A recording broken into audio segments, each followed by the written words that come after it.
কালকের জন্য Nifty analysis করবে এই ভিডিওতে আমি সুররঞ্জন গঙ্গোপাধ্যায় আপনাদের সবাইকে স্বাগত জানাচ্ছি। চলুন ভিডিওটা শুরু করি। দেখুন, আজ হচ্ছে 18ই ফেব্রুয়ারি 2025। আমরা প্রত্যেকেই দেখেছি যে আজকে ফ্ল্যাট ক্লোজিং দিয়েছে, অর্থাৎ 2-3 দিন থেকেই একই জায়গাতে কিন্তু নিফটি ক্লোজিং দিচ্ছে। আমরা কালকের জন্য কী লেভেলগুলো কী হতে পারে এবং কেমনভাবে ট্রেড করা যেতে পারে, কেমন ট্রেন্ড লাইন আঁকা যেতে পারে ইত্যাদিগুলোকে নিয়ে আমরা আলোচনা করব এই ভিডিওতে। তো চলুন দেখি। তো প্রথমেই ভিডিওটা শুরু করার আগে আজকে কী অবস্থায় দাঁড়িয়ে আছে সেটা একটু আমরা দেখি। দেখুন, 14 পয়েন্ট মতো মার্কেট নেমেছে, অর্থাৎ আমরা বলতেই পারি যে ফ্ল্যাট। আগের দিন যা ছিল তার থেকে 14 পয়েন্ট নিচে, এমন কিছু নয়। এবং তারও আগের দিন যদি দেখেন, কিন্তু রেঞ্জ কিন্তু মোটামুটি দেখুন 192 পয়েন্ট, অর্থাৎ 200 পয়েন্টের মধ্যে কিন্তু সীমাবদ্ধ ছিল। এবং 200 পয়েন্টের মধ্যে সীমাবদ্ধ থাকলেও আমাদের কিন্তু উপরের দিকে 800 অবধি নেমেছিল। 800 অবধি নেমেছিল। আমরা সবাই জানি যে 22,800 একটি গুরুত্বপূর্ণ সাপোর্ট লেভেল। 23,000-এর পর, সেই 23,000-এর পর যখন এখানে নেমেছে সেখান থেকে কিন্তু আবার সাপোর্ট নিয়েছে এবং দেখুন একদম চলে গেছিলো 22,992, অর্থাৎ 23,000-এর কাছে। এখন 23,000 সাপোর্ট ছিল, যেহেতু প্রাইস নিচে রয়েছে সুতরাং 23,000 এখন হচ্ছে রেজিস্ট্যান্স। আমরা ডেলি টাইম ফ্রেমে সেটা দেখতে পাবো। সুতরাং সেখান থেকে দেখুন ধাক্কা খেয়েছে এবং মার্কেট খুব সামান্য 45 পয়েন্টের মতো নিচে এসে 22,945-এ ক্লোজিং দিয়েছে। তার অর্থ এই যে টোটাল যা রেঞ্জ, সেই রেঞ্জের অনেকটা নিচে অবধি সেলাররা কিন্তু নামিয়ে এনেছিল, কিন্তু সেখানে ধরে রাখতে সক্ষম হয়নি। বায়াররা কিন্তু ধীরে ধীরে মার্কেটকে উপরের দিকে নিয়ে যাচ্ছে। এটি যখন আমরা ডেলি টাইম ফ্রেমে যাব তখন কিন্তু একটা স্পষ্ট চিত্র আমরা পাবো। তো আমরা আগেই দেখেছি এই ট্রেন্ড লাইনটি মান্থলি টাইম ফ্রেমে, এবং আমরা এখানটায় যারা দেখেননি হয়তো আজকে প্রথম দেখছেন তাদের জন্য আমি একটু বলে দিই। এইরকম ট্রেন্ড লাইন আমি আঁকতেই পারি এবং সেখানে দেখবেন বারবারই ট্রেন্ড লাইনটাকে কী করেছে না, ট্রেন্ড লাইন থেকে সাপোর্ট নিয়ে মার্কেট কিন্তু উঠেছে। এখন এরকম জায়গাতে কিন্তু দাঁড়িয়ে রয়েছে। হরাইজন্টাল যে সাপোর্ট লেভেল ছিল 23,000-এর, তার নিচে কিন্তু মার্কেট নেমেছে, কিন্তু নামলেও এই ট্রেন্ড লাইন কিন্তু একে একটা সাপোর্ট দিচ্ছে, যেটি কিন্তু আমরা দেখতে পাচ্ছিলাম। অনেকেই আমি দেখছিলাম যে অনেকেই মনে করতে পারেন যে 23,000-এর পড়ে গেল, সুতরাং এখানে একদম পরপর মার্কেট কিন্তু কী হবে, পড়বে। কিন্তু তা কিন্তু আমরা দেখতে পেলাম না। আমরা দেখলাম যে সেখানে একটা কি করব, একটা সাস্টেন করার চেষ্টা করছে, খুব নিচে না গিয়ে এখানটায় কিন্তু একটা সাপোর্ট নেবার চেষ্টা করছে। কেন করছে? কারণ হচ্ছে এখানে একটা ট্রেন্ড লাইন রয়েছে, একটা সাপোর্ট জোন রয়েছে। যদি এটিকে ভেঙে নিচের দিকে নেমে যায় তাহলে আলাদা বিষয়, কিন্তু এখনও আমাদের মাস শেষ হতে 10 দিনের মতো রয়েছে, যদিও 10 দিন ট্রেডিং ডে নয়, এখনও 10 দিনের মতো রয়েছে। তো দেখব আমরা এই 10 দিন পরে মাস যখন শেষ হবে, ফেব্রুয়ারি মাস, তখন আমরা দেখব যে ক্লোজিংটা কোথায় হচ্ছে। যদি উপরের দিকে তুলে নিয়ে যায় বেটার, যদি ভেঙে নিচে নামে তখন আমরা সেরকম অনুযায়ী সিদ্ধান্ত নেব। কিন্তু এটি থেকে যদি আমরা ছোটো টাইম ফ্রেমে যাই তবে এই কি হতে চলেছে সেটা সম্বন্ধে একটুকু আমরা ধারণা করতে পারি। তো ঠিক আছে, চলুন আমরা প্রথমে উইকলি টাইম ফ্রেমে দেখি।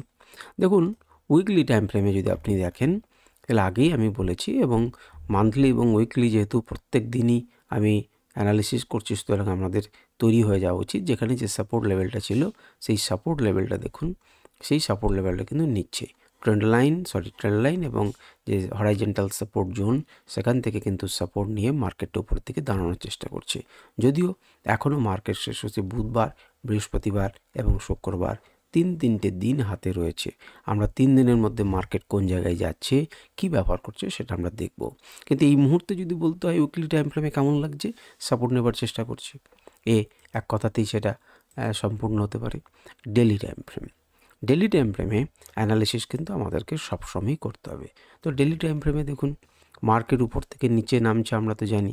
এখান থেকে সাপোর্ট নেওয়ার চেষ্টা করেছে, আবার উপর থেকে প্রেশার ছিল, নিচে থেকে তুলছে, আবার নিচে থেকে তুলছে, আবার নিচে থেকে তুলছে। কিন্তু এই যে গুরুত্বপূর্ণ রেজিস্ট্যান্স জোন, এই গুরুত্বপূর্ণ রেজিস্ট্যান্স জোনকে কিন্তু ভাঙতে পারেনি। আমি কালকে বলছিলাম যে মার্কেট নিচে থেকে এইভাবে যাচ্ছে। কালকে আমাদের কি হয়েছিল, পজিটিভে ক্লোজিং দিয়েছিল, কিন্তু আনন্দিত হওয়ার কিছু নেই, সে কথাটি আমি বলছিলাম। কেন আমরা আনন্দ করব? যখন এই রেজিস্ট্যান্সটা ভেঙে উপরে ক্লোজিং দেবে এবং সাস্টেন করবে কিছুদিন।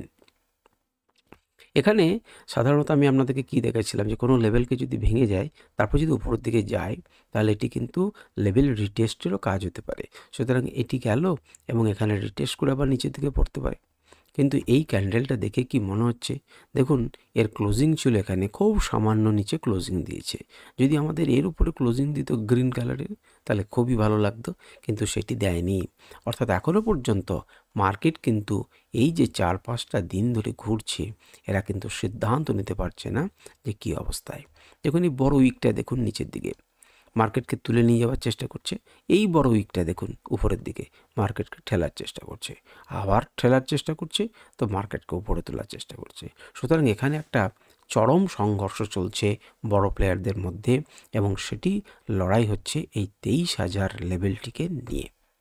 সুতরাং আমাদের মনে হয় কয়েকদিনের মধ্যেই এই রেঞ্জের মধ্য থেকে সে বেরিয়ে যাবে, এবং যেদিকে বেরোবে আমরা আশা করতে পারি সেদিকে একটা বড় মুভ পাবার। এটি কিন্তু আমার নিজস্ব মতামত, আপনাদের সিদ্ধান্ত আপনারা নেবেন। আমরা যদি টুক করে একবার এমএটাকে লাগিয়ে দিই তাহলে একই জিনিস দেখতে পাবো, খুব বেশি পরিবর্তন কিছু হবে না।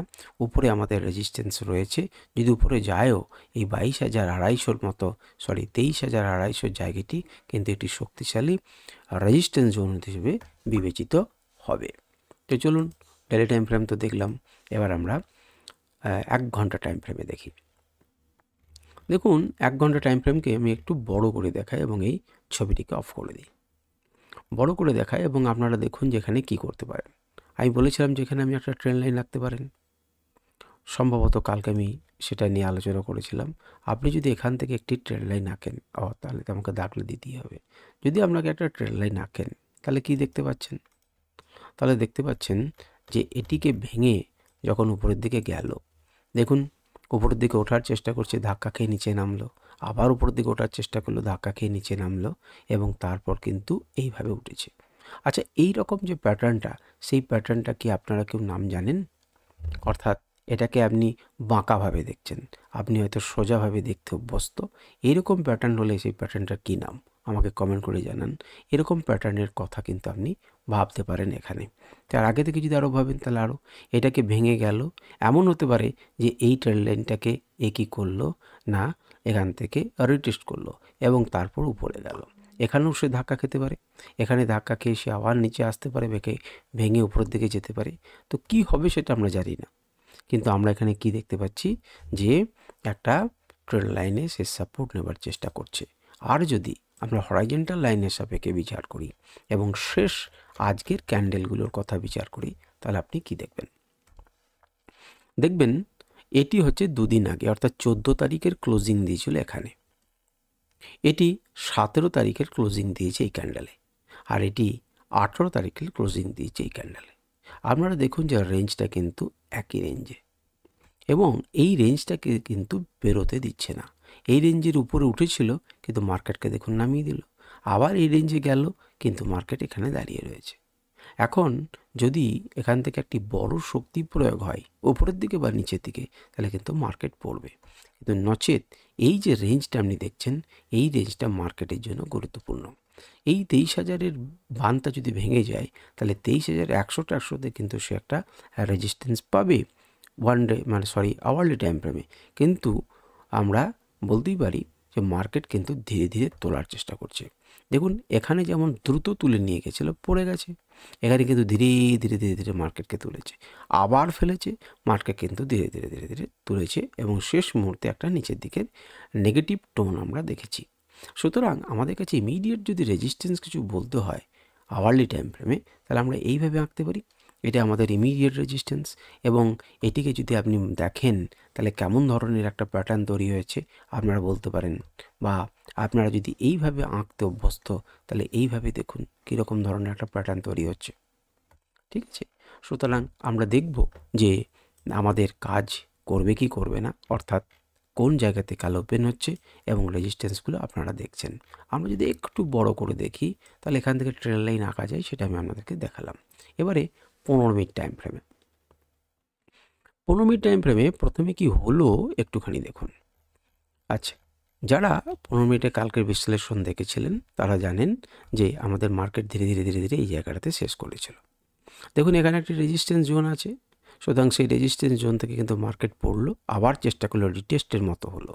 যদি দুটো ক্যান্ডেলকে দেখেন, নিচে নামলো উপর থেকে গেল, কিন্তু রিটেস্ট হলো, নিচে নামিয়ে দিল। নিচে নামিয়ে দিলে একটা সাপোর্ট জোন থেকে ধীরে ধীরে ধীরে ধীরে মার্কেট কিন্তু আবার ওখানে গেল, আবার একটা রেজিস্ট্যান্স ফেস করলো। এই মুহূর্তে এখানে দাঁড়িয়ে আছে, যেখানে দাঁড়িয়ে আছে সেই জায়গাটাতে দেখুন একটা ডটেড লাইন আছে। এই জায়গাটাতে আমরা দাগ দিই তাহলে এটা কিন্তু একটা সাপোর্ট জোন, অর্থাৎ 22,900 লেভেলে কিন্তু 15 মিনিট টাইম ফ্রেমে একটা সাপোর্ট জোন রয়েছে। এখন এটিকে ভেঙে যদি না নামে, কালকে যদি এখানে কোথাও ওপেন হয় আর একবার যদি এখানে সাপোর্ট নিয়ে উপরের দিকে যায়, ধাক্কা খাক, আবার নিচে আসুক, আবার উপরে ব্রেক করতে পারে এইভাবে। তো দেখতেই পাচ্ছেন, আমরা এটিকে আপনারা চ্যানেলের মতো করে ড্র করতে পারেন, চ্যানেলের মধ্য দিয়ে চলবে যখন ব্রেকআউট ঘটবে। আপনারা অনেক কিছু করতে পারেন। আপনার এখানে খুব স্পষ্ট হচ্ছে আগের দিনে যেমন হয়েছিল, লোটাকে দেখুন ধীরে ধীরে উপরের দিকে তুলেছে, এখানেও দেখুন লোটাকে উপরের দিকে ধীরে ধীরে তুলেছে। কিন্তু আমাদেরকে এই যে পিং জোন, এই পিং জোনকে কিন্তু ভাগ করতে বা ভাঙতে হবে। এখানে দেখুন আরও স্পষ্টভাবে আপনি সেই প্যাটার্নটাকে দেখতে পাবেন, যে প্যাটার্নটির কথা আমি আপনাকে আওয়ারলি টাইম ফ্রেমে দেখিয়েছি। আচ্ছা, এটাকে যদি একটু বড় করেন তাহলে এখানে কি কিছু আঁকা যেতে পারে, কোনো রকম ট্রেন্ড লাইন? আপনারা খুব মন দিয়ে দেখুন তো যে ট্রেন্ড লাইন আঁকা যাবে কি যাবে না।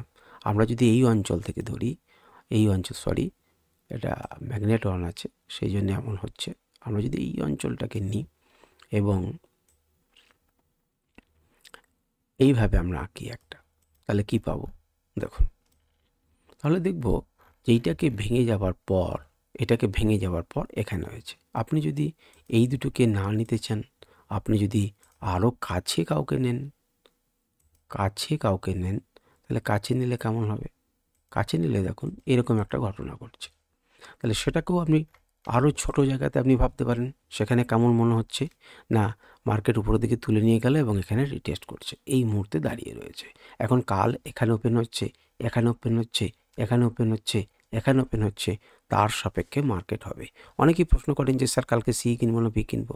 প্রথম কথা, আমি তো বলতেই পারবো না, নিয়ম বিরুদ্ধ, এবং যখন বলতে পারতাম তখনও বলতাম না। কারণ মার্কেট তার নিজের পথ নির্বাচন করে লাইভ মার্কেটে, এবং লাইভ মার্কেটে শিখেই আপনাকে ট্রেড নিতে হবে। সুতরাং মার্কেট কোথায় ওপেন হবে? আপনার কাছে লেভেলস রয়েছে। মার্কেট ধরুন এখানে ওপেন হচ্ছে, তাহলে যদি মার্কেট দ্রুত নিচে নামে তাহলে এখানে একটা সাপোর্ট নেবে, আপনি সাপোর্টে কিনতে পারেন। স্টপ লস নেবেন, যদি ভেঙে নিচে নেমে যায় তাহলে এখান থেকে সাপোর্ট নিতে পাবে। এইভাবে মার্কেটকে ট্রেড করতে হয়। যাই হোক, তো 15 মিনিট টাইম ফ্রেমে আপনারা দেখতে পাচ্ছেন এটা।